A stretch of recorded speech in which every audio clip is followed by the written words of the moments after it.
Now, I know that Game Week 14 has only just started, but I don't know about you, I feel like there's still plenty to talk about. So in this video, we're going to go through players to buy and avoid ahead of Game Week 15.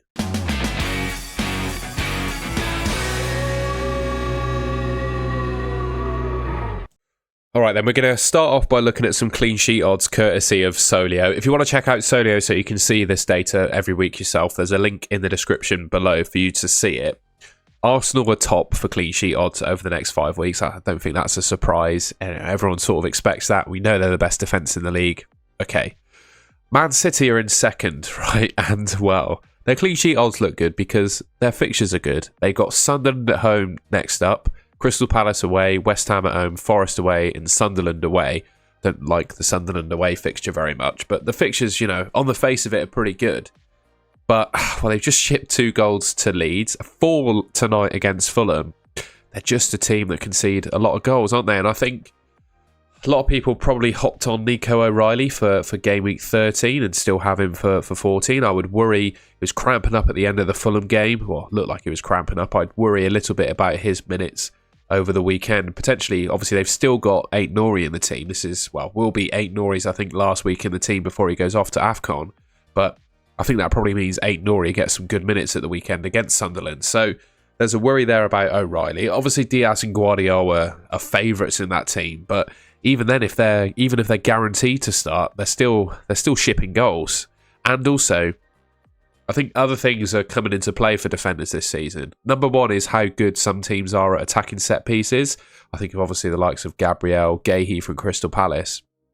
These guys are scoring goals and getting assists from set pieces. Don't really see that too much from Man City. Obviously, Diaz did score a goal against Newcastle from a set piece, but it wasn't like a convincing one, if that makes sense. And they also don't get DEFCON points either, so all of the kind of benefits you're looking from FPL defenders, apart from clean sheet odds, they're not really keeping the clean sheets. Yeah, not really fancying the Man City defence at the moment. Who else have we got? Well, Liverpool, we can talk about Liverpool in a second. Newcastle, I think at home at St James's Park, they look pretty good. As things go, it's 9:40 p.m. The Newcastle game is 69 minutes in, I think, against, I was going to say 6-7, but we won't go there. 69 minutes in, and they're keeping a clean sheet at the moment. I honestly think at home, Newcastle can keep a clean sheet against anyone. I also think Chelsea are an interesting team. They're not necessarily amongst the top teams for clean sheet odds, which is a little bit strange, to be honest, because, well, they were really impressive, in my opinion, against Arsenal. Arguably the better team with just 10 men. And these fixtures are not...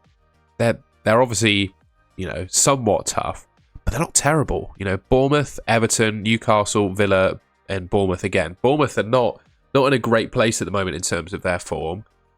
I think Chelsea could do well in those games. And I think at the moment, they're probably like the second best team in the league. Man City are not massively convincing at the moment. They obviously got off to a great start against Fulham, but Fulham got back into that game and played, well, ran rings around Man City for the second half, really. And Chelsea contended with Arsenal at home with 10 men. They do look pretty good. I quite like their defence as options in FPL. The only thing is the minutes, I guess, is a little bit of a concern. Gusto, I think, is getting decent minutes at right back, but obviously will be contending with Reece James. We'll see how they line up against Leeds this week. Obviously, I'm talking before Chelsea have played in 14 to play in 15, but Chalobah looks pretty nailed on. Cucurella looks pretty nailed on, and I think Sanchez looks pretty good in goal as well. Yeah, I don't mind the Chelsea defence. I think they could be pretty good. I also think there's a potential conversation to be had around goalkeepers. I know a lot of people probably have David Raya in their team, and understandably so with just how good Arsenal have been defensively this season. But I think with Game Week 16 looming, the fact that we're all going to kind of get 5 transfers at that point, it allows you to make like wholesale changes to your team. And it also means, I think, your transfer for Game Week 15 with 5 coming next week is a bit of a... not necessarily a free hit, but one that probably has less value than some other transfers you'll get this season. And, well, I just think you could potentially, dare I say it, use it on your goalkeeper. If Verbruggen's points in recent weeks have been absolutely outrageous. Obviously, he hasn't played in 14 yet. Sells from Forest, I think under Sean Dyche, Forest are sort of working themselves out a little bit. Obviously, got their big win against Liverpool. He's averaging 3.31 saves per 90. He's 4.7 million. I think he looks pretty good value for that as well. And then Rob Sanchez, who I just mentioned from Chelsea. I don't think the clean sheet odds for these teams look too bad. I would say the fixtures for Brighton, with obviously Liverpool and Arsenal in their next 5, is not great. Outside of that, they're decent. But yeah, I'm just thinking, right, as a David Raya owner, I want to change my team around a little bit when we get these 5 transfers. Could a goalkeeper change be the way to go? And that leads me on to, finally, Van Dijk. He's an interesting one, isn't he? And I'm in two minds about him. Again, we'll see how he gets on in Game Week 14, but I just think Liverpool may be turning a corner a little bit. The game against West Ham was somewhat convincing, and I do think with the fixtures they've got coming up, there's just no way that they don't keep like 1 or 2 clean sheets in that run. Leeds, they did score a couple against Man City, but I think their manager is on the ropes. Brighton, they could be hit or miss. I know I've just bigged up for Bruggen, but Brighton can be hit and miss. Tottenham, pretty woeful at the moment. Wolves, pretty rubbish at the moment. And then they got Leeds at home, so they play Leeds twice. And obviously what you're getting with Van Dijk, and I think it's a really powerful thing in FPL at the moment, with how many fixtures there are in rotation that there is amongst teams. I just don't think there's a world where Van Dijk gets rotated. I think as long as he's fit, he's going to play every game for 90 minutes. That's just what he does. And I think that's going to be, like I said, really valuable over this congested run of fixtures. A nailed-on 90-minute man, and also is really good for DEFCONs. That's probably helped by the fact he plays 90 minutes every game, but he's averaging 10.6 per game. There doesn't seem to be a massive trend in terms of who he gets them against either, so it's not like you need him to play a top team for him to get DEFCON. So what you're looking at here is a player that's, I think, probably going to get 2 or 3 clean sheets over this run of games, I would say. You know, he's got 4 from 13 games so far in a season that has been poor for Liverpool, and he's averaging decent DEFCON. I wouldn't look... I wouldn't be too put off by Liverpool's start for picking Van Dijk, just considering the qualities that he has. 90 minutes nailed on, great fixtures where I think the clean sheets can come, and obviously DEFCON points as well. Just wanted to quickly round off the defender chat with a view of top defenders for expected points according to Solio. I mean, you can chat all you want about stats and stuff, but I think predicted points also helps with transfer decisions and stuff. Van Dijk is top, and I don't think that's a surprise. He's going to play every minute of every game. Good for DEFCON. I think Liverpool have not been amazing from set pieces, but I do think his time will come where he scores from a corner or a set piece at some point. Joachim Andersen is second. Now, they did just concede 5 goals to Man City, but at the same time, wouldn't put it past them to keep some clean sheets in coming games. But he is an absolute monster for DEFCON points. That's always going to have him there or thereabouts. Chiao of Newcastle, as I say, currently keeping a clean sheet at the time that I'm recording this video off the back of a brace in Game Week 13.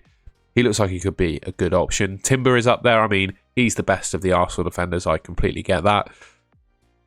O'Reilly from Man City. I just have doubts about the Man City defence. And then you got Collins, Calafiori and Tarkowski. But it's an interesting list, isn't it, of the top defenders for predicted points. Just thought it'd be worth showing it if you want any ideas for maybe players that I've not spoken about that you might want to bring in. All right, I wanted to quickly talk about the FPL Cartel before we got into some more attacking players. It's a joint project that I've started with my good mate FPL Tom. It's an exclusive FPL, well, it's a managed in a Discord basically. We've got multiple different chats for various means on FPL, but it's been really good getting into the Game Week 14 deadline. And yeah, really happy to be working on FPL Tom with it. We're also doing an exclusive weekly podcast as part of the cartel as well.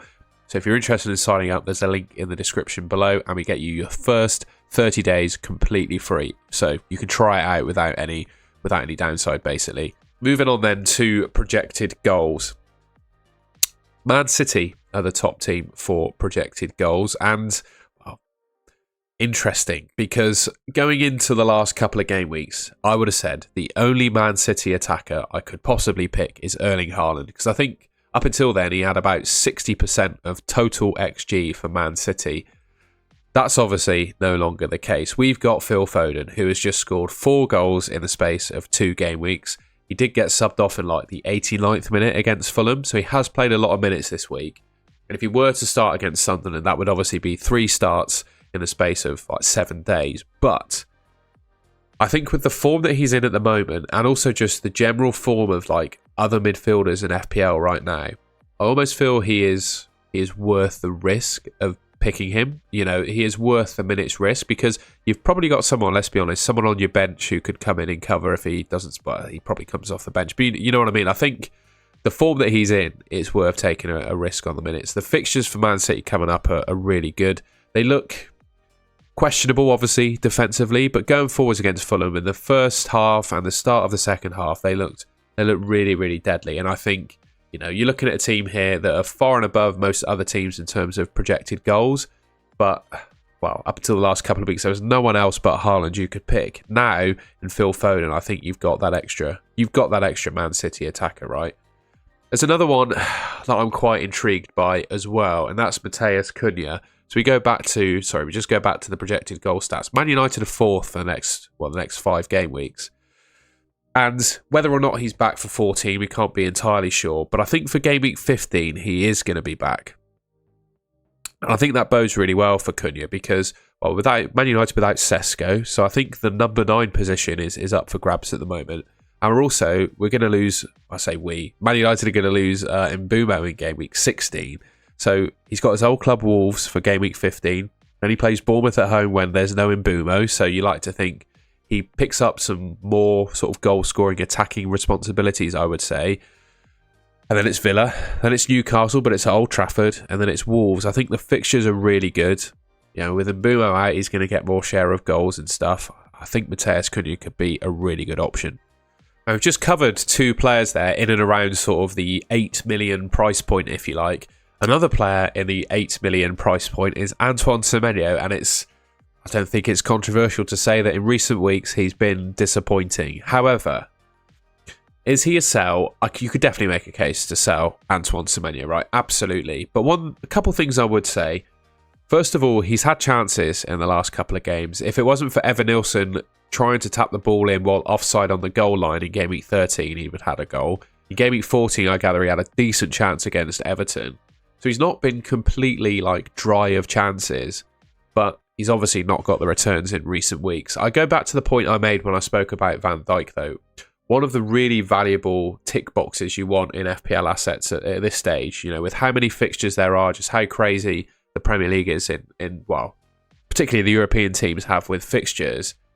You want these 90-minute nailed-on men, and regardless of kind of the form that he's been in recently, I don't think Semenyo has lost his sort of place in the team where he's, you know, not a 90-minute man anymore. And I think particularly with Bournemouth not playing in Europe as well, that strengthens the appeal. So, yeah, you could get rid of Semenyo, but, you know, Cunha and Foden, I think, have their downsides. You know, Cunha coming back from injury, he's definitely been eased back in. I don't think he's going to get full 90s, to be fair, straight away. And obviously Foden, he's played 2 basically full 90 minutes in 2 weeks.